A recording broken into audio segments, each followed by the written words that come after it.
السلام عليك يا أبا عبد الله. بسم الله الرحمن الرحيم. الحمد لله كاشف الكروب وعالم الغيوب والمطلع على أسرار القلوب والمنزه عن الجهات والنقائص والعيوب والمستغني عن الملبوس والمشروب والمطعوم، غالب بعزته غیر مغلوب، ظاہر بدلائلہ غیر محجوب، والصلاۃ والسلام والتحیۃ والاکرام علی الرسول الثقلین محبوب رب المشرقین والمغربین ووسیلتنا فی الدارین جد الحسن والحسین ابی القاسم محمد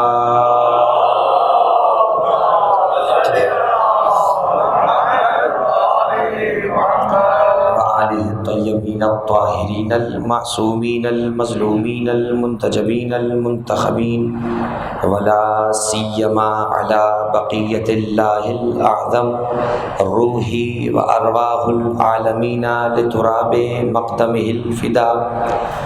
اما بعد فقد قال اللہ سبحانہ وتعالی فی محکم کتابہ المجید وفرقانہ الحمید وقولہ الحق. بسم اللہ الرحمن الرحیم. ونريد أن نمن على الذين استضعفوا في الأرض ونجعلهم أئمة ونجعلهم الوارثين. صلوات پڑھتے ہیں.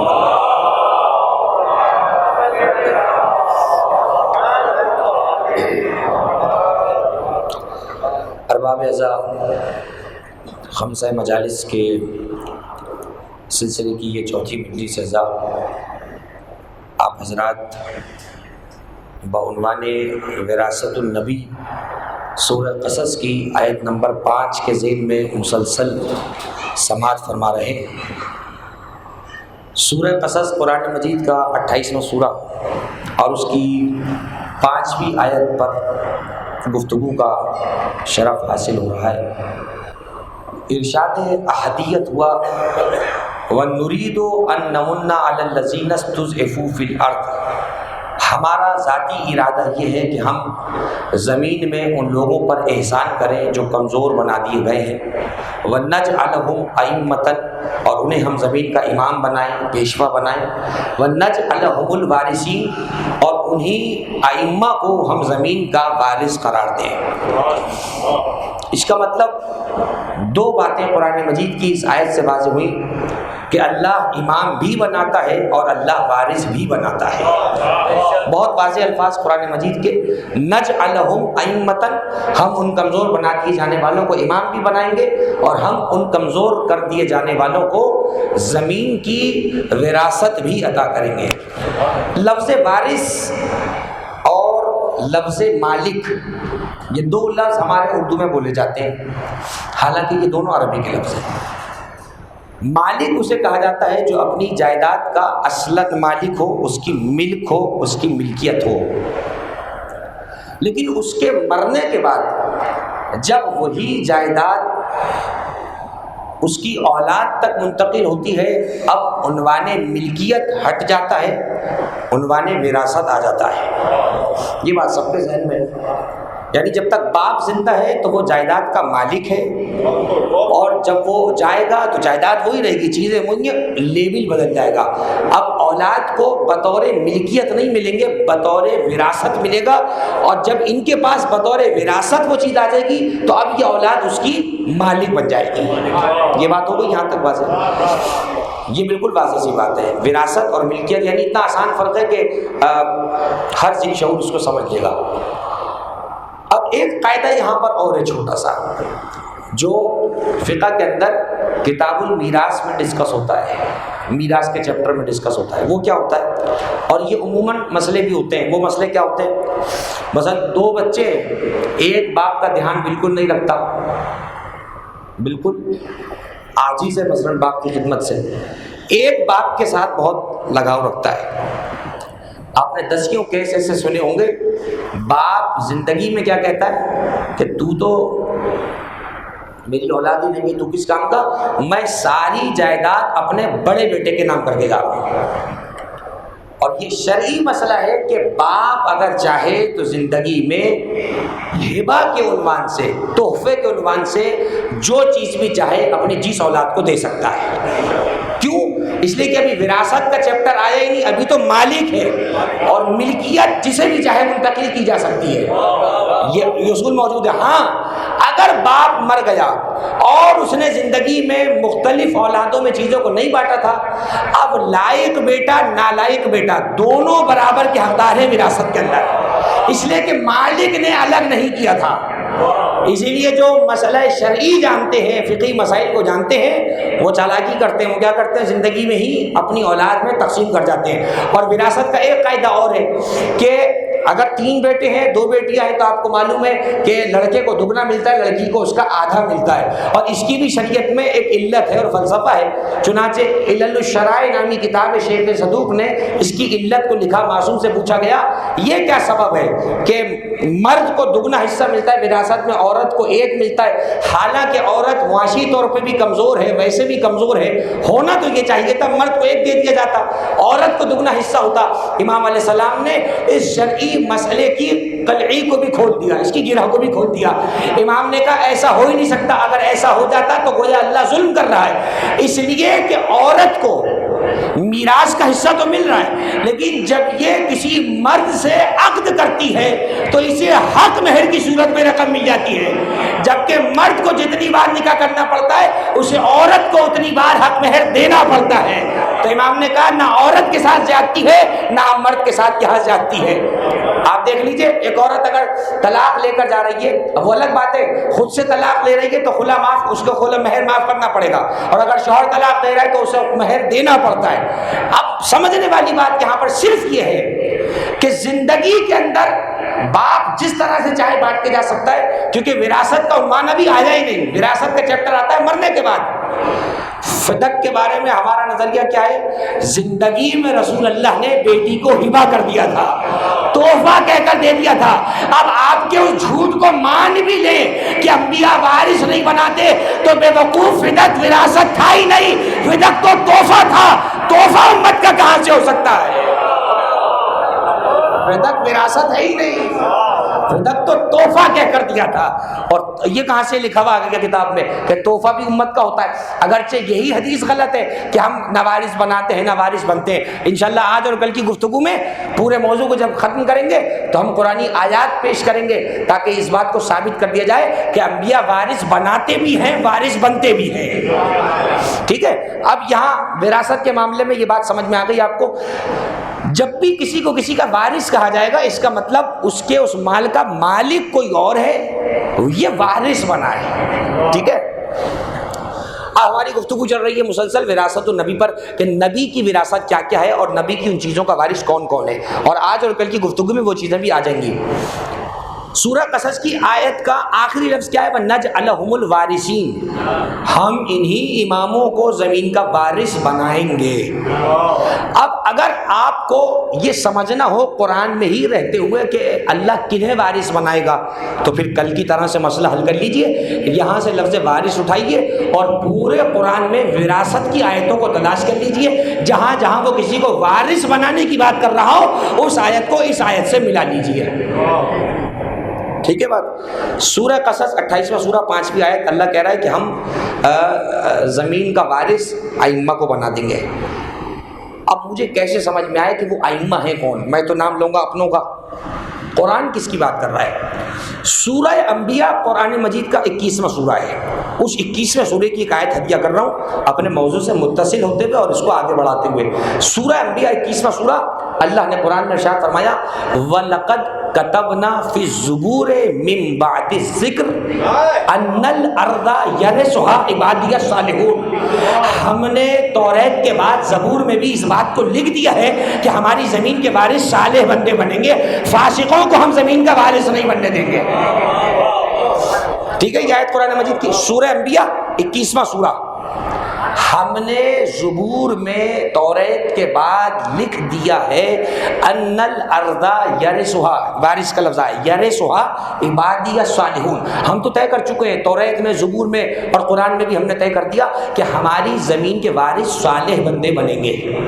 ادھر کیا کہہ رہے ہیں؟ ہم ائمہ کو زمین کا وارث بنائیں گے. ادھر کیا کہہ رہا ہے کہ ہماری زمین کے وارث صالح بندے بنیں گے. اس کا مطلب جو بھی صالح ہوگا وہ زمین کا وارث ہوگا. ہو گئی بات؟ اب دیکھیے، اب قرآن کی ایک اور آیت پہ آ کر ہم رک گئے. اب ہمیں تلاش کرنا ہے صالح بندے کون ہیں. ہر متقی پارسا یہ سمجھے گا میں صالح ہوں، لیکن نہیں. جسے قرآن کی آئیڈیالوجی میں صالح کہا گیا ہے، جسے قرآن کی آیتوں میں صالح کہا گیا ہے، یہاں وہ والا صالح مراد ہے. اور پھر ایک بات اور یہاں یاد رکھیے گا، اللہ کہہ رہے ہیں ہم اپنی زمین کا وارث صالح بندوں کو بنائیں گے. اس وقت حدود پاکستان میں جتنی زمین ہے، بظاہر اس زمین کا اختیار کس کے پاس ہے؟ جو مملکت خداداد پاکستان پر حکومت کر رہا ہے. بظاہر یہی ہے نا. لیکن آیت کیا کہہ رہی ہے؟ ہم اپنی زمین کا وارث، کسی مخصوص جگہ کا نہیں، جہاں تک ہماری زمین ہے اس کا وارث ہم اپنے صالح بندوں کو بنائیں گے. اس کا مطلب چند سالوں کی حکومت کرنے والے کو زمین کا حاکم تو کہا جا سکتا ہے، وارث نہیں کہا جا سکتا. اور آیت نے قید لگائی ہے صالح کی، کہ زمین کا وارث صالح ہوگا، فاسق زمین کا وارث نہیں بن سکتا. اور اب کس درجے کا صالح وہ میں ابھی عرض کروں گا. اب یہاں ایک اور بات یاد رکھیے گا، جب وارث کی بات آتی ہے تو ایک سوال پیدا ہوتا ہے. یہ ہائی وے پر جاتے ہوئے بہت دور جب نکل جاتے ہیں ہم نوری آباد سے بھی آگے، تو دونوں طرف کے ہاتھ پر جو چٹیل میدان پڑا ہے جس پہ جھاڑیاں اگی ہوئی ہیں، اونچے نیچے ٹیلے، سوال یہ پیدا ہوتا ہے یہ زمین کس کی ملک ہے، اس کا مالک کون ہے؟ تو بھائی آپ جواب دے دیں کہ مولانا چونکہ پاکستان کی سرزمین میں آتے ہیں تو حکومت اس کی مالک ہے. یہ جواب آپ کا 50% ہے. میں نے ابھی کہا حکومت ختم ہو جائے گی پھر کوئی اور دوسرا آ جائے گا. اس کا اصل وارث کون ہے؟ اب میں واپس لا رہا ہوں گفتگو کو فقہی موضوع پر. ہمارے علماء نے فقہ کی کتابوں میں جہاں وراثت کی بات کی ہے وہاں یہ سوال قائم کیا ہے، وہ ماں باپ جو اولاد کو بچپنے میں یتیم کر جائیں، دنیا سے چلے جائیں، ان بچوں کا مال، چونکہ یاد رہے جب تک بچہ نابالغ ہوتا ہے وہ اپنے مال میں تصرف نہیں رکھتا، اسے ڈائریکٹلی اس مال کا مالک نہیں کہا جائے گا. کیوں؟ ملکیت ثابت ہوتی ہے بلوغت کے بعد. بچے تو نابالغ ہیں، تو علماء کہتے ہیں جب تک بچے نابالغ ہیں ان کے مال کا وارث کون ہے؟ یہاں تو جسے موقع ملے گا وہ ہڑپ کر جائے گا، کھا جائے گا.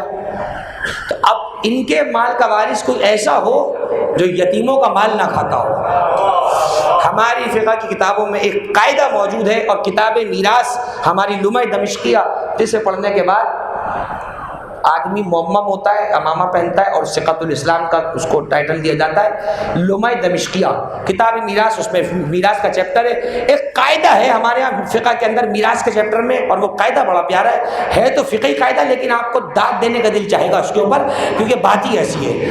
فقہ کا قاعدہ ہماری میراث کے چیپٹر میں موجود ہے، الامام وارث لمن لا وارث لہ. امام ہر اس شخص کا وارث ہوتا ہے جس کا کوئی وارث نہیں ہوتا ہے. یہ فقہ کا قاعدہ ہے. امام ہر اس شخص کا وارث ہے جس کا کوئی وارث نہ ہو. ہزاروں کیس آپ نے دیکھے ہوں گے، کوئی جان پہچان والا نہیں ہے، میت جو ہے اس کو دوسرے لوگ غسل دے رہے ہیں. خدا کی قسم اگر امام وقت حاضر ہو، امام وقت اس کی میت کو غسل و کفن دے، یا براہ راست اس کے غسل و کفن کا انتظام امام معصوم کراتا ہے. کہ کتنا بڑا شرف ہے. اللہم صلی علی محمد. دیکھیں کتنا بڑا شرف ہے. ہمارے ائمہ نے ہمیں لاوارث نہیں چھوڑا. امام نے کہا خبردار اگر تم میں سے کوئی بے یار و مددگار مر جائے نہ گھبرائے. ہماری کتابیں کا الامام وارث لمن لا وارث لہ. امام اس کا وارث ہوتا ہے جس کا کوئی وارث نہ ہو. اچھا اب وہ مال چھوڑ کے مرا مثال کے طور پر، اس کے مال کا وارث کون ہوگا؟ حدیث آ جائے گی الامام وارث لمن لا وارث لہ. امام اس کے مال کا وارث بن جائے گا. یعنی امام صرف مال لے نہیں رہا، جب وقت آئے گا تو یہی امام تجھ پر مال خرچ بھی کرتا. ہو گئی بات یہاں پر. اب ایک بات یاد رکھیے گا، ہمارے نظریے کے مطابق امام جب حاضر ہو، موجود ہو، تو یہ ساری زمین امام کی ملک ہے، اس کی ملکیت ہے. اور جب امام غیبت میں ہو تو جامع الشرائط مجتہد جو بھی ہوتا ہے وہ زمین پہ تصرف رکھتا ہے اور یتیم کے مال کو قبضے میں لے سکتا ہے یتیم کے بالغ ہونے تک. یہ ہمارے یہاں طے ہے. کیوں کہ مجتہد غیبت امام زمانہ میں اس کا نائب عام ہوتا ہے اور اس کو اس منصب کی وجہ سے کچھ محدود اختیارات امام کی طرف سے عنایت ہے، اس لیے تاکہ معاشرے میں فساد نہ ہو، مال کا جھگڑا، زمین کا جھگڑا، دولت کا جھگڑا. لہٰذا امام کی طرف سے حکم ہے مرجع وقت ہو کہ وہ اسے اپنے تصرف میں رکھے. اور جب امام حاضر ہو جائے گا تو یہ منصب آٹومیٹیکلی امام معصوم کے پاس چلا جاتا ہے. آیت نے کیا کہا سورہ انبیاء کی، ان الارض یرثها عبادی الصالحون، ہم اپنی زمین کا وارث صالح بندوں کو بنائیں گے. اس لیے کہ جب زمین اللہ کی ہے تو وارث وہی ڈکلیئر کرے گا، وہی نومینیٹ کرے گا، ہمیں اور آپ کو خود سے وارث بنانے کی ضرورت نہیں ہے. اب سوال یہ پیدا ہوتا ہے مجھے کہ وارث ملے کہاں پر، کیسے پتہ چلے زمین کے صالح وارث کون ہے؟ اللہ نے کہا ہم نے تمہیں ایک لفظ دے دیا ہے صالح، اس لفظ کو تلاش کرو تمہیں خود بخود سمجھ میں آ جائے گا کہ ہمارے صالح بندے کون ہیں. تو اب مجھے ایک دعا نظر آئی قرآن مجید میں حضرت ابراہیم کی، اور ایک دعا نہیں، ابراہیم علیہ السلام کی بہت ساری دعائیں. سورہ بقرہ میں پورا رکوع ہے ابراہیم علیہ السلام کی دعاؤں کے حوالے سے.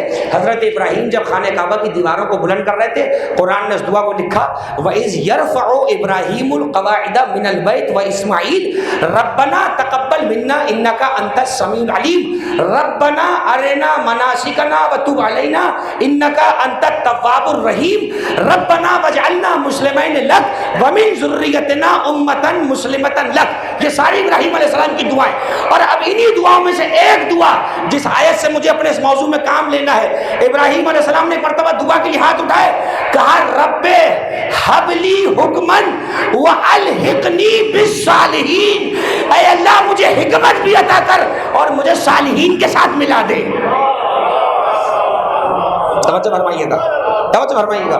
اب میں ترجمہ کر رہا ہوں، ذرا ایک جملہ میں چاہ رہا ہوں کہ بزرگوں سے دعائیں لینے کے لیے یہ جملہ ہدیہ کروں اور نوجوانوں کو تحفہ ہے یہ جملہ. دیکھیں دعا کے آداب قرآن نے بیان کیے ہیں. ہم دعا کی شرائط اور مقدمات کو پورا نہیں کرتے اور شکایت کرتے ہیں مولانا سے کہ اللہ دعا قبول نہیں کر رہا، شکوہ کرتے ہیں مصلی پہ بیٹھ کے کہ اللہ قبول نہیں کر رہا. اس نے دعا کی شرائط بتائی ہیں، مقدمات بتائے ہیں، اس نے زمان و مکان بتائے، اس نے اوقات بتائے، اس نے دعا کی شرائط بتائیں گے. ہم دعا کی شرائط کو پورا نہیں کرتے اور ہم کہتے ہیں اللہ قبول نہیں کر رہا. دعائے کمیل میں مولا علی فرماتے ہیں اللہم اغفر لی الذنوب التي تحبس الدعاء، اللہم اغفر لی الذنوب التي تنزل البلاء، اللہم اغفر لی الذنوب التي تغیر النعم، اللہم اغفر لی الذنوب التي تنزل النقم، اللہم اغفر لی الذنوب التي تغیر النعم. اے اللہ میرے ان گناہوں کو معاف کر دے جو دعاؤں کو پورا ہونے سے روکتے ہیں، ان گناہوں کو معاف کر دے جو رحمت کو زحمت بنا دیتے ہیں، ان گناہوں کو معاف کر دے جو عذاب کے نزول کا سبب بنتے ہیں، ان گناہوں کو معاف کر دے جو نعمت کو زحمت بنا دیتے ہیں. اس کا مطلب علی نے گناہوں کی کیٹیگریز بھی بتائی. بعض گناہ ہم ایسے کر جاتے ہیں جو دعا کو اوپر نہیں جانے دیتے، بعض گناہ ایسے ہو جاتے ہیں کہ جو نعمت کو زحمت بنا دیتے ہیں. سلام امیر المومنین پر جنہوں نے گناہوں کی قسمیں بتا کر کہا پہلے گناہوں کی توبہ مانگو، اس لیے کہ تمہارے گناہوں کا زنگ کتنا چڑھا ہوا ہے کہ تمہاری دعا اللہ کی بارگاہ تک نہیں پہنچ پاتی. دعا کی قبولیت کے لیے کچھ الفاظ ہیں. آپ دعائے کمیل میں بار بار پڑھتے ہیں یا رب یا رب یا رب. کیا مطلب ہے؟ کیا لائن بھرنے کے لیے لفظ لکھا ہے، صفحہ بھرنے کے لیے لکھا گیا تھا؟ نہیں. 3 دفعہ اگر کہا گیا یا رب یا رب یا رب، اے میرے رب اے میرے رب اے میرے رب، تو اس کا ایک فلسفہ ہے. اصول کافی میں حدیث موجود ہے کتاب الدعا کے اندر، آداب دعا کے. معصوم فرماتے ہیں تم میں سے جب کوئی دعا کا ارادہ کرے 3 بار ہاتھ اٹھا کر صرف کہہ دے یا رب یا رب یا رب. پوچھا مولا اس سے کیا ہوگا؟ فرمایا جب بندہ اپنے رب کو پکارتا ہے اللہ سارے فرشتوں کو پکار کے کہتا ہے دیکھو میرا بندہ مجھے پکار رہا ہے، لبیک یا عبدی، اے میرے بندے بول کیا چاہیے میں سن رہا ہوں. اللہ لبیک کہتا ہے، اللہ لبیک کہتا ہے، یعنی حج میں حاجی کہتا ہے لبیک اللہم لبیک. اور جب ہم دعا کے لیے رب کہہ کر پکارے تو وہ لبیک کہتا ہے، بول میرے بندے کیا چاہیے، بول میرے بندے کیا چاہیے. اللہ فرشتوں سے کہتا ہے دیکھو میرا بندہ مجھے رب کہہ کر پکار رہا ہے.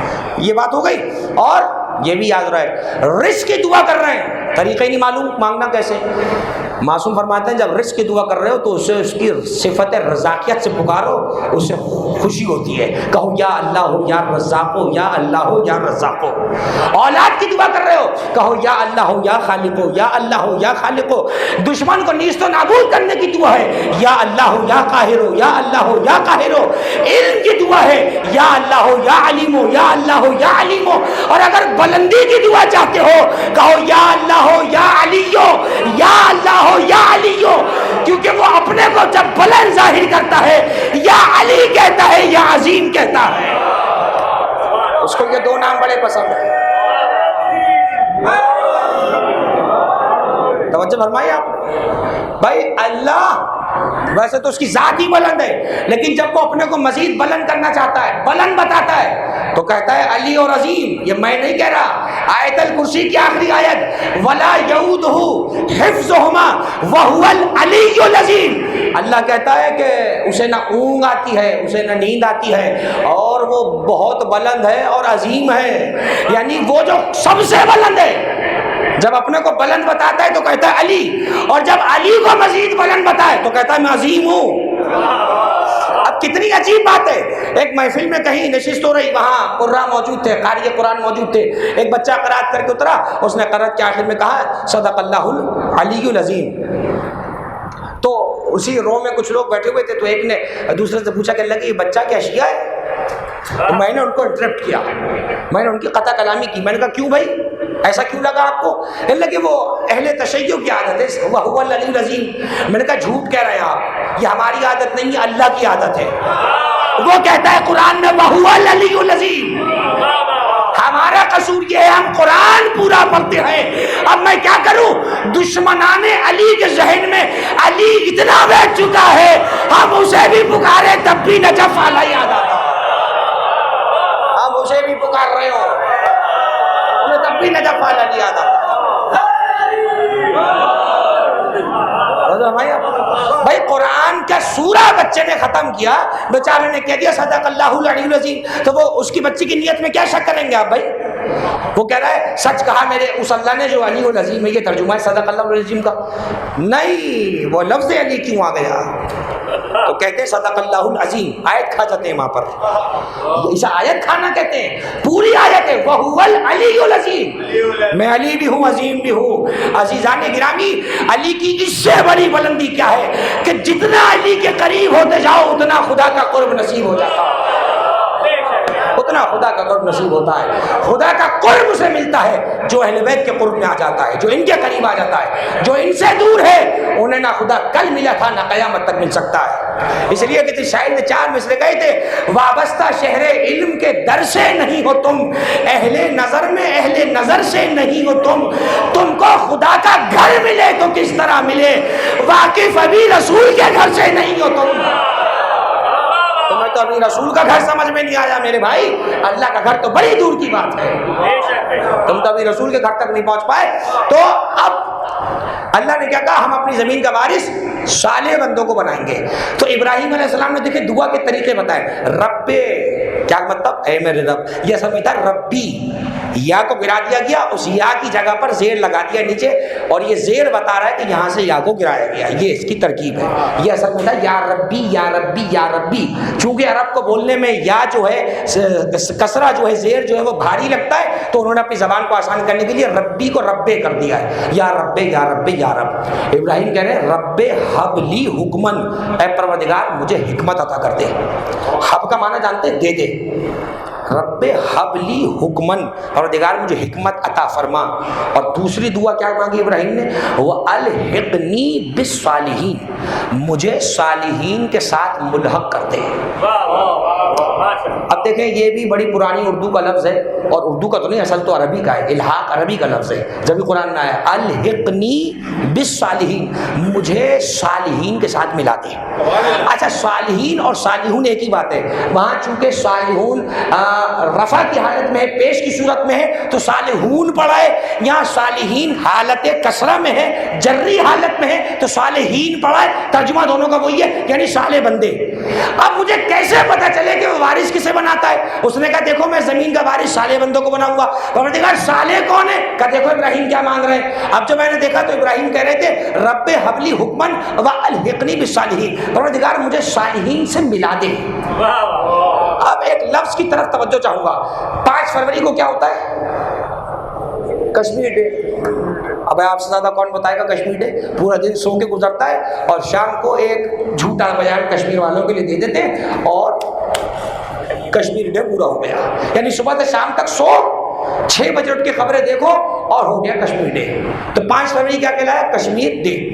اب کا جو کشمیر ڈے گیا ہی ہے جو آئے، اس میں تقریروں میں جملے سنیے گا، سیاستدان جملے بول رہے ہوتے ہیں کہ بھائی کشمیر کا الحاق پاکستان کے ساتھ ہونا چاہیے اور ان کا کہنا ہے کہ ہمارے ساتھ ہونا چاہیے۔ لفظ الحاق ملانا، جس سے ملحقہ کہتے ہیں نا، ملیر کے ملحقہ علاقوں میں تیز بارش، اللہ نہ کرے اب ہو۔ ملحقہ کا مطلب کیا ہے؟ ملیر سے ملے ہوئے علاقے جتنے بھی، ملحقہ سمجھ گئے؟ الحاق ملانا، ملحقہ ملے ہوئے۔ ابراہیم کہہ رہے ہیں مجھے صالحین سے ملحق کر دے، ملا دے۔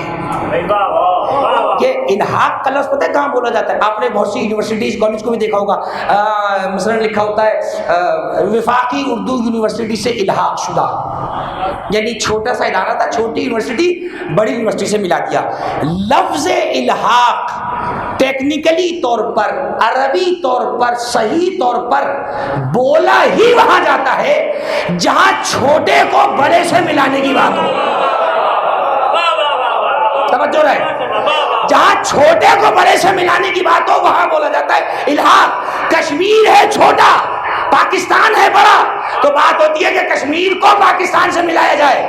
اب ابراہیم علیہ السلام دعا کیا کر رہا ہے؟ اے اللہ مجھے صالحین سے ملا دے، یعنی ابراہیم کی نگاہ میں کچھ بڑے ہیں جن سے ابراہیم ملنے کی دعا کر رہے ہیں، کچھ بڑے ہیں۔ توجہ رہے، آپ سلامت رہے۔ دیکھیں میں نے بہت 5 فروری چلا تو بہت پیچھے کیا تھا، لیکن لمحہ بھی نہیں لگا واپس میں موضوع پر آ گیا۔ الحاق کا لفظ ٹیکنیکلی طور پر یوز کرنا وہی صحیح ہوگا جہاں چھوٹے کو بڑے سے ملایا جانا ہو۔ اب ابراہیم علیہ السلام رتبے میں بہت بڑا نبی ہے، پیغمبر ہے، لیکن مصطفیٰ سے بڑے نہیں ہیں۔ 1.25 لاکھ نبیوں میں عالم اسلام کا متفق عقیدہ ہے، تمام شیعہ سنی علماء متفق ہے کہ 1.25 لاکھ نبیوں میں سب سے بڑا رتبہ حضور کا ہے۔ حضور کے بعد جس نبی کا رتبہ ہے وہ ہے ابراہیم، بعد میں پھر پورا سلسلہ نیچے تک نوح، موسیٰ، عیسیٰ اور سارے سے نبی، یعنی ابراہیم کے بعد ہیں بہت سارے۔ ابراہیم سے پہلے کتنے؟ ایک۔ ابراہیم سے پہلے کتنے بڑے؟ ایک۔ توجہ رکھیے گا۔ اور ابراہیم نے دعا کیا کی؟ مجھے صالحین سے ملا دے، ایک بڑا نہیں کچھ بڑے۔ اور ابھی آپ سے میں نے طے کروایا کہ ابراہیم سے بڑا صرف ایک، فاطمہ کا بابا، حسنین کا نانا، علی کا چچا زاد بھائی، ہمارا آخری رسول۔ یعنی یہ ریئل فیکٹ ہے بالکل کہ ابراہیم علیہ السلام سے بلند صرف حضور ہے۔ تو ایک کو کہتے ہیں سنگولر، مفرد، واحد، اور واحد کے لیے جہاں تک مجھے پتا ہے صالحین نہیں آتا، صالح آتا ہے۔ آیت ہونی چاہیے تھی الحقنی بالصالح، مجھے ایک بڑے سے ملا دے۔ آیت میں کہہ رہے ہیں مجھے صالحین سے ملا دے۔ اب اس کا مطلب یہ ہے کہ کچھ بڑے ہیں، کیونکہ صالحین میں نے کل بھی بتایا جمع کا صیغہ ہے، عربی میں جمع 3 سے شروع ہوتی ہے، ہزاروں تک جاتی ہے۔ اس کا مطلب کچھ بڑے ہیں، کوئی 5، 12، 14 ہیں جن کے لیے ابراہیم کی دعا ہے مجھے ان سے ملا دے، مجھے ان سے ملا دے۔ اب یا تو یہ جواب خود ابراہیم دیں، اے ابراہیم علیہ السلام کس سے ملنے کی بات کر رہے ہیں، یا تو پھر محمد مصطفیٰ سے جا کے پوچھا جائے یا رسول اللہ کیا آپ کے ساتھ کوئی اور بھی ہے؟ تو رسول کہیں گے میں نے سمجھایا تو تھا، اولنا محمد و اوسطنا محمد و آخرنا محمد و کلنا محمد، ہم سارے محمد ہیں، ہم نے بتایا تو تھا۔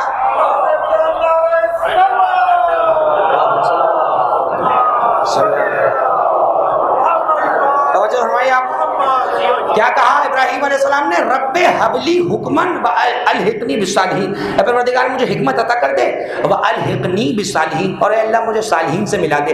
اس کا مطلب ابراہیم تمنا کر رہے ہیں کہ میں مل جاؤں محمد و آل محمد کے ساتھ. اب آئی بات کچھ سمجھ میں؟ سورہ صافات قرآن کا 37واں سورہ. فخر کیجئے، آپ کسی ایسے ویسے مکتب کے پیروکار نہیں ہیں، آپ کے تو مکتب کا نام قرآن کی آیت میں ہے. ابراہیم نے دعا کری، اللہ نے قرآن میں کہا وجعل، ابراہیم دعا کر کے کہنے لگے وَإِنَّا مِن شِيعَتِهِ لَإِبْرَاهِيمَ. آؤ تمہیں ابراہیم کا تعارف بتاؤں. ابراہیم نوح کے شیعوں میں سے ہے. شیعت لفظ آیا ہے، شیعت. وَإِنَّا مِن شِيعَتِهِ لَإِبْرَاهِيمَ. ابراہیم نوح کے پیروکاروں میں سے. شیعہ کا معنی فالوور، پیروکار. جنازے کے پیچھے چلنے کو عربی میں کہتے ہیں مشائیت. مشائیت اور شیعت ایک ہی لفظ سے نکلا ہے. مشائیت اس وقت ہوتی ہے جب جنازے کے پیچھے چلا جائے. شیعہ وہ ہوتا ہے جو علی کے پیچھے چلے، جو علی کو راستے بتائے. وہ بے وقوف تو ہو سکتا ہے، شیعہ نہیں ہوتا. جو علی کو اپنی مرضی پر چلا ہے، علی کے پیچھے چلو. علی کے پیچھے ہے تو شیعہ ہے، علی سے آگے تو کچھ اور ہے، کچھ اور ہے. علی کے پیچھے تو شیعہ. مشائیت جنازہ کا ثواب جب ملے گا جب آپ پیچھے چلیں گے. بھاگے جانے جنازے کے آگے. حکم ہے کہ مومن کے جنازے کے آگے نہ چلا جائے، بے ادبی ہے. پوچھا گیا کیوں؟ فرمایا رحمت کے فرشتے استقبال کرتے ہیں. اللہ اکبر. اور فرمایا خبردار ہمارے دشمن کے جنازے کے آگے بھی نہ چلو. پوچھا کیوں؟ فرمایا عذاب کے فرشتے استقبال کر رہے ہوتے ہیں. عذاب کے فرشتے آجا تجھے قبر میں بتائیں علی کون ہے، تجھے تیرے اس مرض کا علاج کریں جو تجھے ہوا ہے. تو اب مومن کے جنازے کا بڑا احترام. آگے نہ جاؤ، چیخو نہیں، ہلکے چلو، بھاگو نہیں، دنیاوی بات نہ کرو. دونوں طرف کے کندھوں سے کندھا دیتے ہوئے نکلو. ہمارے یہاں بڑا عجیب معاملہ ہے، میت قبرستان تک پہنچنے میں بڑے مسئلے میں پڑ جاتی ہے. وہ بھی کہتا میں پتہ نہیں کن کے بیچ میں پھنس گئی. ایک ماں گھسیٹ رہا ہے، ایک ماں گھسیٹ رہا ہے، ایک اپنا مسئلہ بتا رہا ہے. بھائی یا تو ایک عالم کو بیچارے کو کھڑا کر لو لا کر، یا پھر سب آدمی علم دین سیکھ لو. بہت اچھا ہے، اس میں کوئی برائی نہیں ہے. باخدا ہمارے مکتب میں علم سیکھنے پر، عالم دین بننے پہ کوئی پابندی نہیں ہے کہ بھائی 150 کا کوٹا ہے 200 عالم کیوں بن گئے. سب بن جاؤ عالم، بہت اچھا ہے. لیکن مسئلہ جاننے کے بعد میت قبر میں اتر رہی ہے، لٹکایا ہوا ہے اس کو، وہ کہہ رہے ہیں نہیں ہاتھ سے ڈالو، وہ کہہ رہے ہیں نہیں ایسے ڈالو. اور روایت میں ہے کہ میت پر ہاتھ بھی لگاؤ تو آہستہ سے لگاؤ، کیونکہ شیخ عباس بھی کہتے ہیں مرنے کے بعد میت اتنی ہلکی ہو جاتی ہے اسے ہاتھ لگنے کا بھی ایسا لگتا ہے جیسے اس میت کو آسمان سے نیچے پھینک دیا گیا. حکم نرم ہاتھ سے اس کو غسل دو. مرنے کے بعد یہ معاملہ ہے، پہلے طے کر دو نا عورت کو مرد کو کیسے اتارا جاتا ہے. ایک کہہ رہا ہے ایسے ٹیڑھا کرو، اتنا منہ کرو، کہیں کھول دو، وہ کھول دو. میت مصیبت میں آ جاتی ہے، بھائی جلدی بند کرو، مجھے چھوڑو. حکم کیا ہے؟ آگے کی طرف سے لائن بنا کر آئیں. اسے آگے چلنا نہیں کہا ہے، وہ جو آگے بھیڑ بنا کر چلتے ہیں وہ منع ہے. قطار بنا کر آئے، سیدھے ہاتھ کی طرف کے 2 کندھوں سے کاندھا دے کر نکلے، پھر الٹے ہاتھ کی طرف سے. 5ویں امام فرماتے ہیں جس نے کسی مومن کی میت کو چاروں طرف سے کاندھا دیا وہ اس دن ایسا ہوگا جیسے اسے اس کی ماں نے اسی وقت پیدا کیا ہے. اور روایت میں جملہ یہ ہے، جملہ سنیے کیا ہے. فرمایا خرج من ذنوبہ کولدتہ امہ الان. وہ گناہوں سے ایسے نکل جائے گا جیسے اسے اس کی ماں نے دنیا میں ابھی پیدا کیا ہے. یعنی بچہ دنیا میں کیسا پیدا ہوتا ہے؟ گناہوں سے پاک. عزیزان گرامی، جس مومن کی میت کو کاندھا دینے والا گناہوں سے پاک ہو جاتا ہے، سوچئے وہ مومن گناہوں سے کتنا پاک ہو کر جا رہا ہوتا ہے. اب یہ بھی اب ادھر ٹاپک ہے. جب آپ چوتھی تسبیح پڑھتے ہیں اللہم انا لا نعلم منہ الا خیرا، ملا کہ حضر الفقی کی روایت ہے، شیخ صدوق نے روایت لکھی، اللہ فرشتوں کو جمع کر کے کہتا ہے دیکھو یہ برائیاں جاننے کے باوجود بھی کہہ رہے ہیں ہم کچھ نہیں جانتے، بس اتنا جانتے ہیں کہ اچھا تھا، لیکن میں تو اس کی ساری برائیاں جانتا ہوں. گواہ ہو جاؤ جیسے یہ اس کی گناہوں سے آنکھیں پھرا رہے ہیں، میں بھی اس کے گناہوں کو معاف کر رہا ہوں. مومن بخش دیا جاتا ہے. جس کے جنازے پہ یہ پڑھا جائے اللہم انا لا نعلم منہ الا خیرا، اس کے گناہ بخش دی جاتے ہیں. اور اب بات آ گئی تو کیا آگے بڑھ جاؤں. ہمارے مکتب کا آپ کو معلوم ہے جنازے میں کتنی تکبیریں؟ 5. 4 پہ نہیں ہوں گی، 5. 5ویں کی بعد رحم اللہ من قرأ الفاتحہ، اور ہمارے علاوہ 4 ہیں آپ کو پتہ ہے. علل الشرائع کی روایت ہے شیخ صدوق. علل الشرائع کا مطلب ہر چیز کے ریزن. نمازیں 5 کیوں, روزے 30 کیوں, آدم کا نام آدم کیوں, حوا کا نام حوا کیوں, انسان کو انسان کیوں کہا, نساء کو نساء کیوں کہا, نو کو نو کیوں کہا. ہر لفظ کا معنی امام کی زبانی. حسن کا نام حسن کیوں رکھا, علی کا نام علی کیوں رکھا, ظہر 4 کیوں, عصر 4 کیوں, فجر 2 کیوں, یہ سب چیزیں. یعنی آپ جو سوال کیوں بنا کے سوچ سکتے ہیں امام نے جواب دیا ہوا ہے. آپ کے ہاں کوئی بھی چیز ایسی ہی نہیں ہے. ہم کہتے ہیں ہاں ایسی ہی ہے, ایسی کچھ بھی نہیں ہمارے ہاں. ایسی تو ہم کسی سے نفرت بھی نہیں کرتے. ہمارے تو نفرت کرنے کے لیے بھی کرائٹیریا ہے, کم سے کم دشمن علی ہو تو اسے نفرت کے قابل سمجھتے ہیں. جملہ سن کے کیا ہے, 8ویں امام راوی ہیں, سلطان العرب والعجم, شاہ خراسان. میرا 8ویں امام سے کسی نے پوچھا مولا جنازے کی 5 تکبیریں کیوں ہیں, 50 کیوں نہیں ہیں, 4 کیوں نہیں ہیں؟ امام نے فرمایا 2 جواب ہیں. امام فرمایا یا تو یہ 5 نمازوں میں سے ایک ایک لی گئی ہیں, پہلی فجر کی, دوسری ظہر کی, تیسری عصر کی, چوتھی مغرب کی, 5ویں عشاء کی. ایک روایت میں امام نے فرمایا یہ 5 تکبیریں 5 اصول دین سے لی گئی ہے.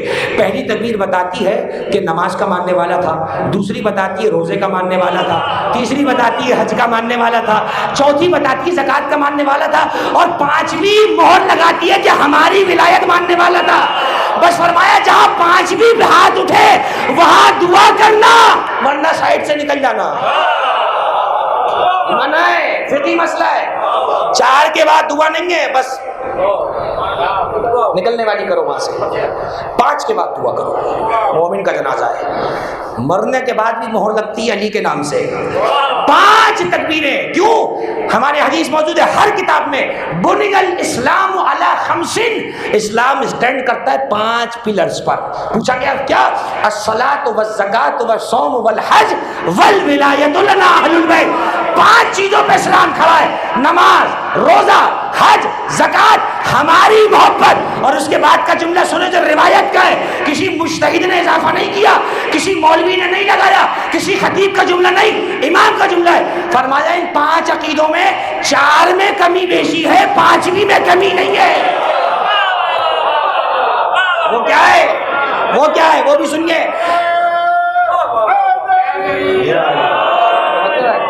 مولا یہ 4 میں کمی بیشی کیسے؟ فرمایا نماز واجب ہوتی ہے بلوغت کے بعد. شہر میں ہو تو پوری پڑھو, باہر ہو ٹول پلازا سے 10 دن سے کم تو آدھی پڑھو, غشی میں ہو تو کوئی تمہارے بدلے نہیں پڑے گا, جو ہوش آ جائے گا تم ہی پڑھو. سفر میں ہو تو روزہ نہ رکھو, بیمار ہو تو روزہ نہ رکھو, نصاب نہ ہو تو زکوٰۃ نہ دو, پیسہ نہ ہو تو حج نہ کرو. مگر علی کی محبت کے لیے شرط نہیں ہے, امیر ہو تب بھی مانو, غریب ہو تب بھی مانو, شہر میں ہو تب بھی مانو, حیدرآباد میں ہو تب بھی مانو. علی کی محبت میں چھٹی نہیں ہے. 24 گھنٹے کی محبت ہے, 24 گھنٹے کی. 15 سال سے پہلے بالغ ہے, لڑکا بالغ نہیں ہے, کیسے پڑھے گا نماز؟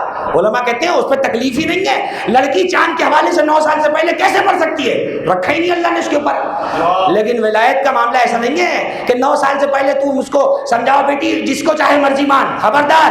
اسی لیے نماز سکھاتے ہیں 9 سال کے بعد, علی سکھاتے ہیں گود سے, تاکہ نمازی بھی بنے مومن بھی بن جائے. یہ تربیت ہے. بچہ ماں کی گود میں بیٹھا ہوا ہے, ماتم کر رہا ہے, ماں اس کی کمر تھپک رہی ہے تاکہ ماتمی بن جائے, اور جیسے جیسے کھڑے ہونے کے قابل ہوا چھوٹی سی سجدے کا جگہ برابر میں کھڑی کر دیتی ہے تاکہ نمازی بھی بن جائے.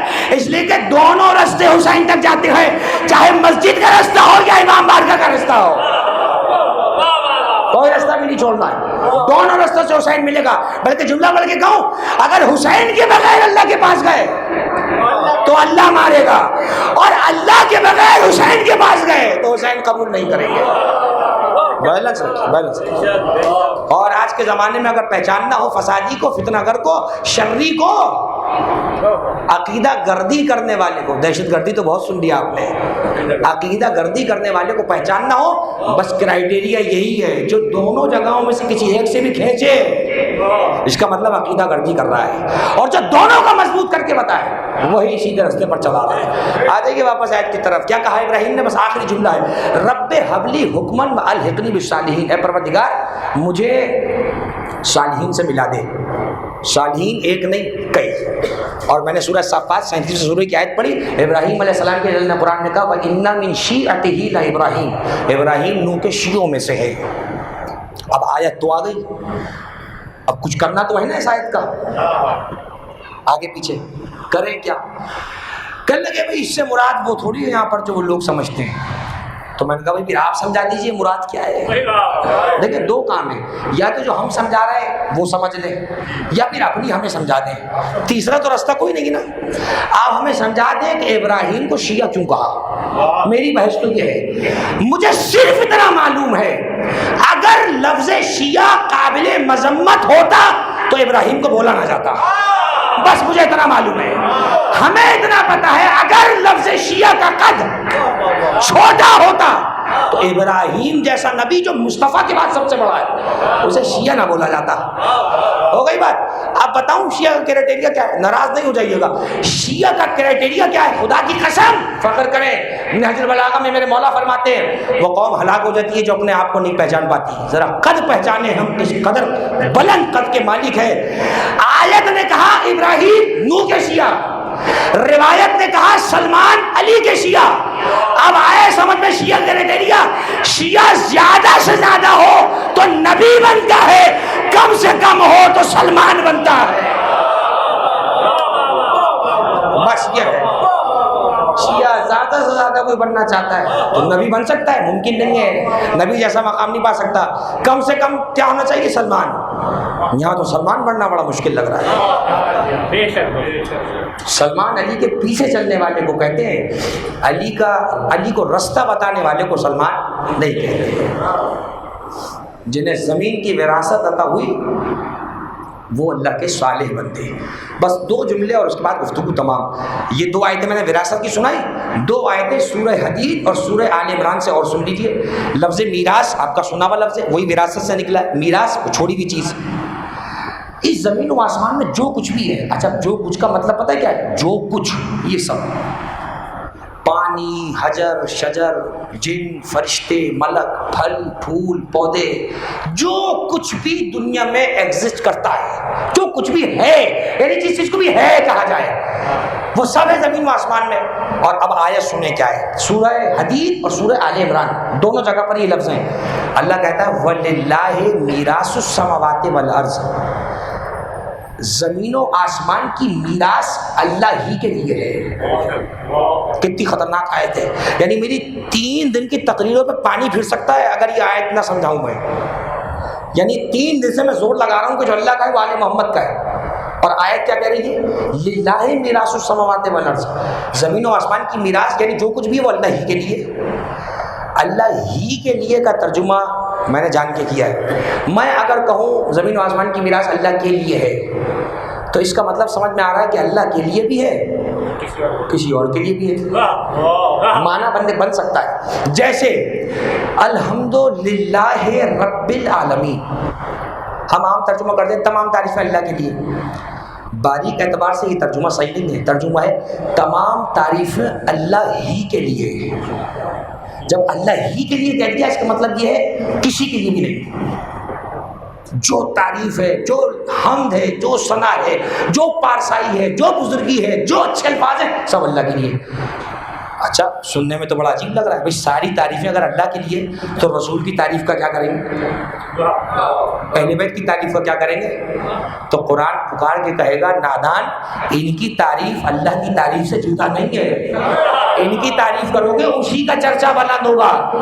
اسی لیے رسول نے فرمایا تھا زینوا مجالسکم بذکر علی ابن ابی طالب لان ذکرہ ذکری وذکری ذکر اللہ وذکر اللہ عبادہ.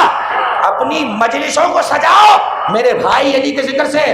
خبردار کسی آدمی کو پریشان ہونے کی ضرورت نہیں ہے, دائیں بائیں بغلیں جھانکنے کی ضرورت نہیں ہے. یہ آپ نے موضوع کیسے طے کر لیا. میں نے پرسوں کی مجلس میں کہا تھا ممبر ہے حسن کے باپ کا, ممبر ہے علی کا, ممبر ہے نبی کا. تو جن کا ممبر ہے ٹاپک وہی بتا کر گئے. حضور نے ٹاپک دے دیا قیامت تک کا, کہا اپنی مجلسوں کو سجاؤ علی کے ذکر سے. اب میں پوچھ لوں یا رسول اللہ علی کے ذکر میں ایسی کیا خاص بات, کسی اور کا ذکر کیوں نہیں؟ تو حضور نے فرمایا اس لیے کہ یہ 3 in 1 ہے. علی کا ذکر کرو گے تو میرا ذکر بھی ہو جائے گا, میرا ذکر کرو گے تو اللہ کا ذکر بھی ہو جائے گا, اور اللہ کا ذکر خود بخود ثواب ہوتا ہے. یعنی علی کے ذاکر کو یہ کہا جا سکتا ہے یہ رسول کا نعت گو بھی ہے, یہ اللہ کا حمد کرنے والا بھی ہے, لیکن حمد کرنے والے کو نعت خواہ نہیں کہہ سکتے, نعت پڑھنے والے کو منقبت پڑھنے والا نہیں کہہ سکتے. لیکن جو علی کی منقبت پڑھ رہا ہو وہ رسول کی نعت بھی پڑھ رہا ہے, اللہ کی حمد بھی کر رہا ہے. وہ تینوں کام ایک ساتھ کر رہا ہے, تینوں کام ایک ساتھ کر رہا ہے. تو یہ جو کل اور پرسوں سے میں اور آپ بیٹھے ہیں, ہم حمد بھی کر رہے ہیں, نعت بھی پڑھ رہے ہیں, اور منقبت تو چلی رہی ہے, منقبت تو ہے ہی علی کی. توجہ فرمائی آپ نے. اور دوسری بات کی یاد رکھیے گا, حضور نے کیا کہا, علی کا ذکر ثواب ہے؟ نہیں, ثواب نہیں کہا. حالانکہ کہہ سکتے تھے ذکر علی ثوابا, النظر الی وجہ علی ثوابا. نہیں, رسول جانتے تھے کہ مسلمان کبھی کبھی ثواب سے تھک جاتا ہے. بھائی نماز شب وہ الگ بات ہے, عرفانیات کے چیپٹر میں دیکھیں نماز شب عارف کے لیے متقی کے لیے تو بہت ضروری ہے. عام طور پہ فقہی حوالے سے پوچھو تو نماز شب مستحب ہے یا نہیں ہے؟ دل نہیں چاہ رہا چھوڑ دیں, زیادہ کیا ہوگا, مستحب کا ثواب چھوٹ گیا, ہو گئی بات. لیکن یہ نہیں کہا جائے گا کہ اس نے گناہ کیا. اگر کہہ دیتے علی کا ذکر ثواب ہے تو یہ تھکے ہوئے مسلمان کہہ دیتے بھائی سارے کام کیے, ایک علی کا ذکر نہیں کیا تو کیا ہوا, نہ دے ثواب. اللہ نے کہا علی کے ذکر کو ثواب نہیں عبادت کہوں گا. ثواب چھوڑنے پہ گناہ نہیں ہے, عبادت کے منہ موڑنے سے جہنم ملتی ہے. علی کا ذکر ثواب نہیں کہا, عبادت کہا. اور دوسری وجہ بھی سنیے, عبادت کا مزاج یہ ہے جتنی بھی کر لی جائے دل بھرتا نہیں ہے. عبادت کا مزاج یہ ہے جتنی کر لی جائے دل اکتاتا نہیں ہے. اسی لیے خطیب کبھی کبھی مجمع کو جب بلیک میل کرتا ہے تو کہتا ہے آپ تھکے تو نہیں, ذکر مولا ہے, زحمت کیسی, اسے کہتے ہیں بلیک میل کرنا. بھائی ٹھیک ہے, مومن یہی کہے گا مولانا نہیں تھکے, لیکن فزیکلی طور پر تو 50-55 منٹ سے زیادہ باڈی نہیں بیٹھ سکتی. اور یہ سائنسی تحقیق ہے, انسانی جسم پورے ہوش و حواس اور پوری انٹینشن کے ساتھ صحیح معنوں میں 25 سے 30 منٹ سے زیادہ نہیں سن سکتا. اس لیے انٹرنیشنل لیول پر جو لیکچرز ہو رہے ہوتے ہیں, سیمینارز, ان میں اسٹاپ واچ میں گھڑی میں وقت دکھا کے دے جاتا ہے. وہ بھی بہت بول سکتے ہیں, گھڑی میں وقت ہوتا ہے, ٹائم میں گفتگو ہوتی ہے. تو ہمارے استاد کہتے تھے کہ اچھے خطیب ہوگی جو وقت میں شروع کرے وقت میں ختم کر دے. یہ بلیک میل کرنا اچھا نہیں ہے مجمع کو. آپ کیوں نہیں کہیں گے اکتا کا, کیونکہ عبادت ہو رہی ہے. علی کا ذکر عبادت ہے. کیوں کہا, اس لیے کہ اس سے کوئی اکتاتا نہیں ہے, جتنا بھی ہو جائے اکتاتا نہیں ہے. ہو گئی بات. تو اب واپس آ جائیے گفتگو کی طرف, اور سمیٹ رہا ہوں یہاں پر گفتگو. اللہ نے کہا زمین و آسمان کی ساری میراث اللہ ہی کے لیے, اللہ ہی کے لیے. اب جب اللہ ہی کے لیے, اس کا مطلب کسی اور کے لیے نہیں ہے, ایسا ہے کہ نہیں ہے. لیکن اگر وہ اپنی دنیا کی چیزیں کسی کو دینا چاہے تو کوئی پابندی ہے پروردگار پہ, کوئی ریسٹرکشنز ہیں, کوئی ہاتھ پکڑ لے گا اس کا روک دے گا کہ بھائی تو منع کر رہا تھا کیسے دے دی تو نے پروردگار, کوئی نہیں روک سکتا. وہ غنی ہے, وہ بے نیاز ہے دنیا سے, وہ کہتا ہے پورا بنا کر کسی کو دے دوں, تمہاری مرضی کیا ہے. کہتا ہے میری مرضی میری دنیا ہے, جسے بھی دے دوں بنا کر. میں نے کل بھی ایک جملہ پڑھا تھا توحید کے لیے, میں بتاؤں ہمارا اللہ کتنا بلند ہے. یہ دنیا جو ابھی پوری ڈسکور نہیں ہوئی, یہ پوری دنیا بھی بنا کر وہ کسی کو دے دے, اس کا کچھ جاتا نہیں ہے. اس کی خدائی اس دنیا میں محدود تھوڑی ہے کہ اتنی سی دنیا ہو گئی تو ہم نے کہا لو بھائی اللہ نے سب دے دیا کسی کو, تب اللہ کے پیاس کیا بچا, ایسا نہیں ہے. اب سنیے آپ, آیت نے کیا کہا, زمین آسمان کی ساری میراث اللہ کے لیے. اب میں نے ابھی آپ سے کیا کہا, اگر وہ ساری چیزیں کسی کو دے دے تو کوئی ہم نہیں روک سکتے, ہمیں صرف ماننا پڑے گا, سیدھے سیدھے اللہ کے بندے بن کر اسے ماننا پڑے گا. ہماری گفتگو وہاں سے چلی تھی, ہم زمین کا وارث کمزور بندوں کو بنائیں گے. پھر ہم نے کہا وارث کون, اللہ نے کہا جو صالح. پھر یہاں پہ آ کے کھلا صالح کون, محمد آل محمد. پھر 2 آیتوں میں اللہ نے کیا کہا, زمین و آسمان میں جو کچھ ہے وہ ہمارا. اب وہ اپنا سب کچھ اگر کسی کو دے بیٹھا تو میں کیا کروں. شرافت کا تقاضا یہ ہے کہ اس نے جسے دے دیا میں مان لوں. مجھے جلنے تلکنے کی اور مسلنے کی ضرورت نہیں ہے, مجھے سیخ پا ہونے کی ضرورت نہیں، انہیں کیوں دے دیا، مجھے کیوں نہیں دیا؟ اب سنیے آپ، اور اس نے زمین اور آسمان کی چیزیں دی کہاں؟ یہ کتاب ہے فرائض الصمتین، 7ویں صدی ہجری کا اہل سنت عالم اور علامہ جوینی خراسانی. پہلے کہتے تھے ہمارا نہیں ہے، لیکن علامہ طاہر القادری کی کتاب میں پڑھ رہا تھا، اس میں حاشیے میں نیچے علماء اہل سنت کی کتب لکھ کر غلطی سے وہ اس کا نام بھی لکھ گئے. کبا چلا ہنس کی چال، اپنی چال بھول گیا. دروغ گور حافظہ نباشت، جھوٹے کا کوئی حافظہ نہیں ہوتا. پہلے کہنے لگے نہیں ہماری نہیں ہے. پتہ ہے کیوں؟ کیونکہ جنت کے 8 دروازوں پہ علی ولی اللہ اسی کتاب میں لکھا ہوا ہے. یہ کیسے مان سکتے تھے؟ چل لگے نہیں ہماری نہیں ہے. اور ایک جگہ لکھ گئے غلطی سے کہ ہماری ہے. 7ویں صدی ہجری، آج سے ٹھیک 700 سال پرانا عالم اہل سنت کا، جلد نمبر 1 صفحہ نمبر 95 کتاب میں نے بتا دی. اور فیصل آباد کے ایک اہل سنت پرنٹر پبلشر سے اس کا ترجمہ بھی ہوا ہے. جب آپ کی نہیں تھی تو ترجمے کی زحمت کیوں کری؟ جب آپ کی نہیں تھی تو آپ نے سیاہی خرچ کیوں کری؟ آپ کے علماء نے اس پہ تفریح کیوں لکھی، پریفیس کیوں لکھا، پیش لفظ کیوں لکھا؟ اس کا مطلب کتاب کے بارے میں رائے دینا چاہ رہے ہیں. اب سنیں آپ صفحہ نمبر 95 روایت، اور یہاں بات ختم ہو جائے گی. ابھی میں نے کیا کہا؟ زمین اور آسمان کی سب چیزیں اللہ کے لیے، اب وہ جسے چاہے دے دے. روایت ہے چھٹے امام سے، وہ کہتے ہیں اوپر تک سلسلہ کیا، وہ کہتے ہیں میں نے اپنے مولا علی سنا. مولا علی کہتے ہیں قال رسول اللہ، حضور نے مجھ سے فرمایا. یہ بات ہے علی اور فاطمہ کے عقد کے دوران کی. آپ اگر پہنچ گئے تو آپ کو میرا سلام ہے. بی بی فاطمہ زہرا اور مولا علی کے نکاح کی وقت کی بات ہو رہی ہے. اللہ حضور نے مولا علی سے کہا یا علی ان الارض للہ یورثها من یشاء. دیکھیں پھر بات وہی آ گئی. اے علی، اللہ جسے چاہے زمین کا وارث بنا دیتا ہے. بات وہی آ رہی ہے، دیکھیں میرے موضوع سے متصل. علی، اللہ جسے چاہے زمین کا وارث بنا دے، من عبادہ ہی، اپنے بندوں میں سے، جسے چاہے دے دے. یہ جو من یشاء ہے نا، جسے چاہے، بھائی یہی تو کمال ہے، جسے چاہے. اب وہ ان کے علاوہ کسی کو نہیں چاہتا تو میں کیا کروں؟ وہ چاہتا ہی ان کو ہے. اب جو جملہ کیا ہے؟ وَإِنَّهُ أَوْحَى إِلَيَّ، علی اللہ نے مجھ پر وحی کی ہے، ان أُزَوِّجَكَ فاطمہ، کہ میں فاطمہ سے تمہارا نکاح کر دوں. اور نکاح کے لیے مہر کا طے کرنا پہلے شرط ہے. ہمارے نزدیک ایک آؤٹ آف دی کانٹیکسٹ جملہ کہہ رہا ہوں، اس کو کہیں اور جا کے فکس کر لیجیے گا، سمجھ لیجیے گا. ہمارے نزدیک متع کے نکاح ہونے کی سب سے بڑی دلیل یہ ہے کہ ہمارے یہاں نکاح متع مہر کے بغیر نہیں ہوتا. متع کو زنا کہنے والے ذرا اپنی عقل پہ ماتم کریں. کیا زنا کے بھی مہر طے ہوتے ہیں؟ نعوذ باللہ. ہمارے نزدیک متع بھی نکاح ہے اور دائمی نکاح وہ بھی نکاح ہے. جملہ سنیے کیا ہے. اللہ نے مجھ سے فرمایا کہ میں فاطمہ سے تمہاری تزویج کر دوں، نکاح کر دوں. کتنے مہر پر؟ علی خمس الارض فہی صداقها، زمین کے 5ویں حصے کو مہر بنا کر میں تیرا نکاح اپنی بیٹی فاطمہ سے کر دوں. بس یہ توجہ رہے. اور اس کے بعد گفتگو تمام.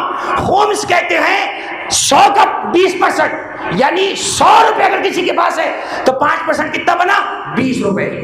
1000 پہ 200 روپے، لاکھ پہ 20,000. یہی ہے نا خمس کا ریشو.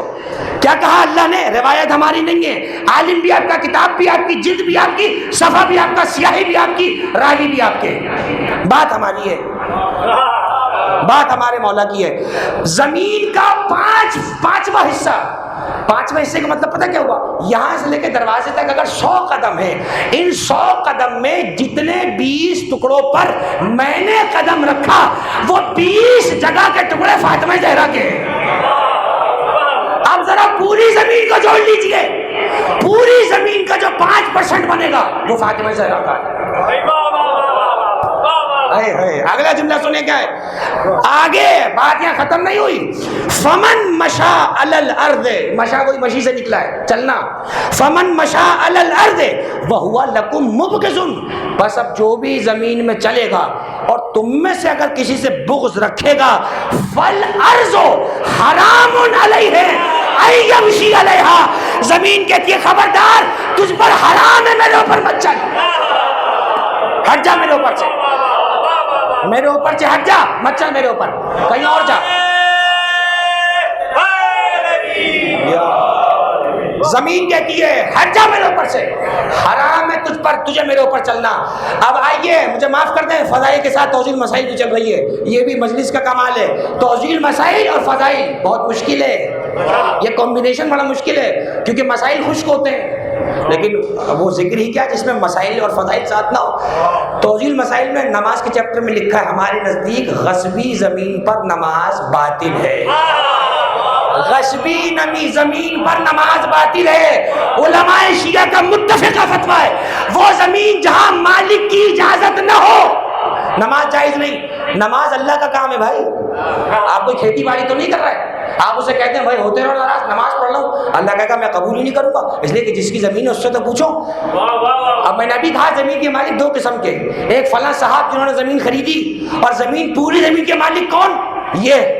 تو میں کسی کے پلاٹ میں اس کی اجازت کے بغیر نماز پڑھوں, وہ تو اللہ منہ پہ مار دے, اور زمین فاطمہ پر بغض فاطمہ رکھ کے دندناتا پھرے اور کہے ثواب چاہیے, اللہ کہے گا ثواب نہیں, عذاب ملے گا, عذاب ملے گا. زمین فاطمہ کی ہے.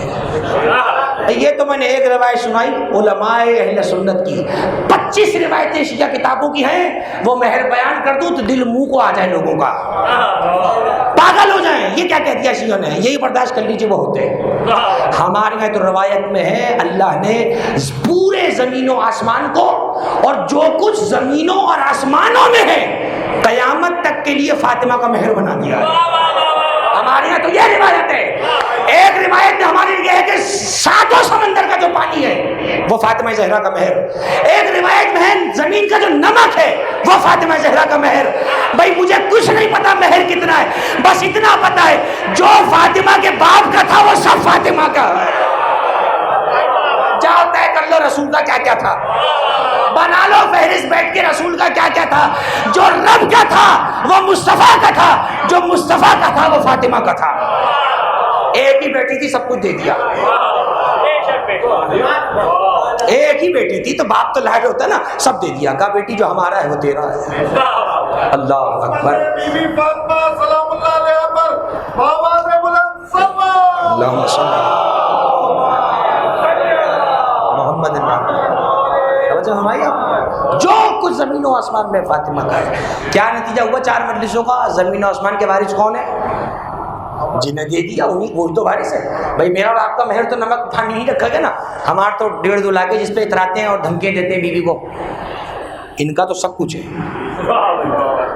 شاعر نے کہا تھا زہرا تیری جاگیر ہے جنت بھی فتق بھی, یہ جبل یہ اشجار یہ پانی یہ فلک بھی, شوہر کی طرف سے ہے غلامی میں ملک بھی, بیوی تیرے حق مہر میں شامل ہے نمک بھی, بس تیری زمینوں پہ بسی جاتی ہے دنیا, صدیوں سے فقط تیرا نمک کھاتی ہے دنیا. میں کیا بتاؤں کہ فاطمہ زہرا کا کیا کیا ہے, جو کچھ ہے وہ فاطمہ کا ہے. یہ مقام مصائب نہیں تو کیا ہے کہ جس کے مہر میں 7 سمندر کا پانی تھا, اس کا بیٹا لب فرات پیاسا مارا گیا. یہ مصائب ہی تو ہیں. جس کے مہر میں سمندروں کا پانی تھا, اس کا علی اصغر ایک قطرے کے لیے اپنے باپ کی آغوش میں ذبح کر دیا گیا.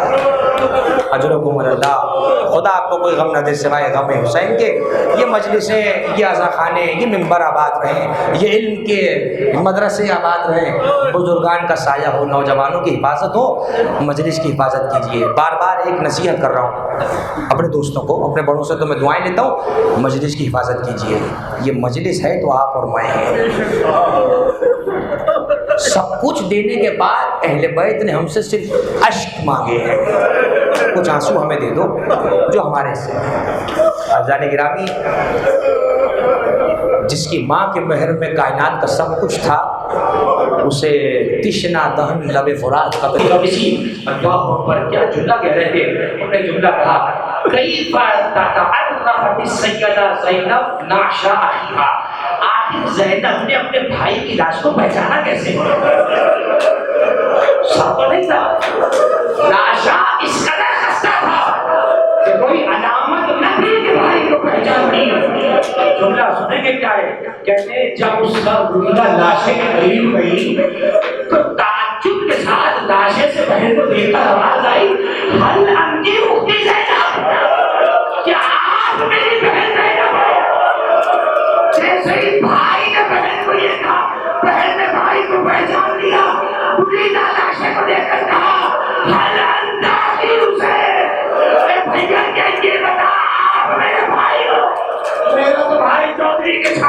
نہیں تھا. ارے میری ماں کی گود کا پالا تھوڑے کی ناکوں سے پامال ہو گیا. حسین کی لاش کے ٹکڑے ٹکڑے ہیں. کچھ جملے مسائل کے سنے خدا آپ کو سلامت رکھے. حسین کے لاشیں سے رخصت ہوئی. یہ 11 محرم ہے. جب جانے لگی ایک مرتبہ حسین کے لہرے گھڑیا سے کٹے ہوئے گلے سے ایک آواز آئی. اور یہ امام کے معجزات ہیں. ہزاروں مرتبہ کتابوں میں نقل ہوا. حسین کے کٹے ہوئے گلے سے آواز آئی, اے زینب میری امانت کی حفاظت کرنا. ایک مرتبہ بہن رک گئی. دائیں بائیں دیکھا. تب بھیا ہمارے پاس جو تھا وہ تو سامنے غریبہ میں لٹ گیا. آپ کی ضمانت کی باتیں حالی کرا ہے. کہا میری سکینہ سے ہوشیار. جب سکینہ کو دھماکے لگیں گے ہمارا لاشا مقتل میں ڈالے گا. عباس کا لاشا خدا آپ لوگوں کو غم نہ دے سوائے غم حسین کے. بیماروں کو خدا شفائے رہے فرمائے. بزرگوں کا سایہ سروں پر قائم رہے. ہمارے ملک کی حفاظت ہو. مسلمانوں کو اتحاد نصیب رہے. ایک مرتبہ چلنے لگے. یاد آئی وہ بچی کہ جس کے بارے میں حسین رخسار کے ہاتھ پھیر پھیر کے کہا کرتے تھے. آواز دے کے کہا کرتے تھے جناب رباب سے مخاطب کر کے امام حسین نے یہ 2 مصرے پڑھے. آواز دے کے کہتے رباب ہمیں تمہاری جان کی قسم ہمیں تو وہ پھل اچھا ہی نہیں لگتا جس میں دونوں اور سکینہ نہ ہو. اب میں جملہ بات اللہ سے پوچھ لوں مولا آپ کو تو وہ پھل اچھا نہیں لگتا جہاں رباب اور سکینہ نہ ہو. مولا کربلا میں کیسے رہے ہو؟ مولا رباب ہے نہ سکینہ ہے. عجب نہیں حسین کی آواز. سکینہ کا بھائی میرے سینے پر ہے. اسمن سے حسین دل میں لگتا. ہاں ذرا یہ وہی بچی ہے جو راستے ہر بات کے سر کو چکتی رہی. ایک مرتبہ بس کوفے کے بازار کا ڈیلر اس میں زحمت تمام کوفے کے بازار سے راستہ گزر رہا ہے. حسین کا سر شمر کے ہاتھ میں ہے. علی اکبر کا سر بولی کے ہاتھ میں ہے. ہر بیوی کے سامنے اس کے بچے کا سر ہے. ایسے میں ایک مرتبہ شمر کے ہاتھ سے نیزہ ٹوٹتا ہے اور نیزہ زمین میں گر جاتا ہے. شمر نے بہت کوشش کی کہ نیزہ زمین سے نکل جائے مگر نیزہ نہ نکلا. ایک مرتبہ تازیانے کو نکالا لہراتا ہوا بیمارے کربلا کے پاس آیا. جب زینب نے شروع کو آنے دیکھا دوڑ کے بھتیجے کی سمر بن گئی. کہا کیا بات ہے میرے بیمار بھتیجے کو کیوں مسجد دیتا ہے؟ آواز دے کر کہتا ہے آگے حسین کا سر آگے کیوں نہیں بڑھ رہا؟ سرکار سے کہو جا کے پتا کرے. بیمار امام زنجیروں کو سنبھالے ہوئے بابا کے نظر کے پاس ہے. منہ اٹھا کے بس ایک چلتا تھا بابا اس میں تازیانوں کی جگہ نہیں ہے. کیا تو جگہ سے چل پڑی ہے؟ یہ بتائیے وجہ کیا ہے؟ سر حسین گویا ہوا. آواز آئی بیٹا سرکار ہم آگے کیسے بچائے؟ سکینہ قافلے سے نہیں. اللہ اکبر. سکینہ کہیں قافلے سے گر گئی ہے. یہ جملہ سننا تھا. ایک مرتبہ جناب سرکار نے ایسا سنا. شمر کہتا تھا قافلے کو روکو میں بچی کو ڈھونڈ کر لاتا ہوں. زینب نے جب دیکھا شمر سکینہ کو ڈھونڈنے جا رہا ہے ہاتھوں کو جوڑا. کہا اللہ کا واسطہ دیتی ہوں تو نہ جا میری بچی تجھ سے بڑا گھبراتی ہے. میں سکینہ کو ڈھونڈ کر لاتی ہوں. قافلے کو روکا گیا. آواز دیتی گئی سکینہ اپنی بھومی کی آواز میں لبیک کہو بیٹا تمہارا بھائی بیمار ہے. سکینہ بھومی کو آواز مرتبہ نہ پالا سکے دور نہیں. ایک نحیب سی آواز آئی بیوی تمہاری بچی خیریت سے ہے. زینب نے سر کو دیکھا سر کے کنارے ایک بیوی مردہ پھوس ہے. سکینہ تماچے کھائی ہوئی جانوں سے گوشت ہوتا بچی میں آرام سے گود میں لیتی ہے. زینب کو بڑی تسلی ہوئی. اللہ کا شکر ہے بچی خیریت سے آگے بڑھی. ایک مرتبہ بیوی کے پاس بیٹھ گئی. بیوی تم نے ہم پہ غربت نے بڑا احسان کیا خدا کے پاس ہدایت کر دے. بیوی تمہیں نہیں معلوم تم نے کس بچی کی حفاظت کی ہے. اے بیوی کی حاجت ہے ہم سے کرو ہم حاجت کو پورا کریں گے. اس بیوی نے کچھ جواب نہ دیا. زینب نے کہا میں سمجھ گئی تم ہماری خستہ حاجت میں جا رہی ہو. اے بیوی میں مدینہ کی رہنے والی ہوں. میں دوسرے کی شہزادی ہوں. میرا بابا علی ہے. میری ماں زہرا. یہ جملہ سننا تھا.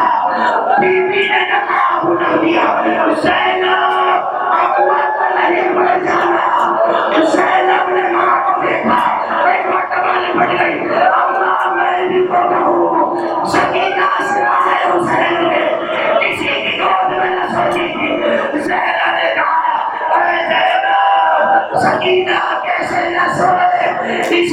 روز میں حسین کو پالا ہے، لو زینب سکینہ کو لے جاؤ، ابھی اس بچی کو شام میں دماغے کھانے ہیں، شام کے زندان میں سکینہ کو